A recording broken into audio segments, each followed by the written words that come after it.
Anong ganap sa mundo ng showbiz?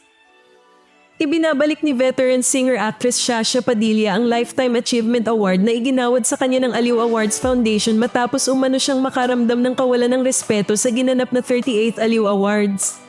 Ayon kay Shasha, dumalo siya sa seremonya na may inaasahang pagkakataon, even saglit lang, na makapagpasalamat sa kanyang pamilya at mga taong sumuporta sa mahigit 4 na dekada niyang karera.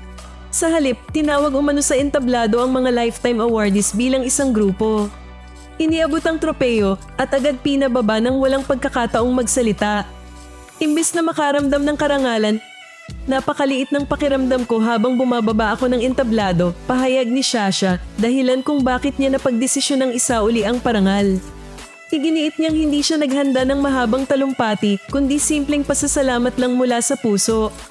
Samantala, ipinaliwanag ng ceremony director na si Franny Zamora na sinunod lamang nila ang matagal ng protocol ng Aliw Awards kung saan walang speeches ang Lifetime Awardees. At wala ring indikasyon sa paanyaya na may oras para magsalita si Padilla. Kung Lifetime Achievement ang parangal, makatarungan bang ipagkait sa mismong pinararangalan ng boses at pagkakataong magsalita, even sandali, o panahon na bang baguhin ang mga lumang protocol para sa mas makataong pagkilala?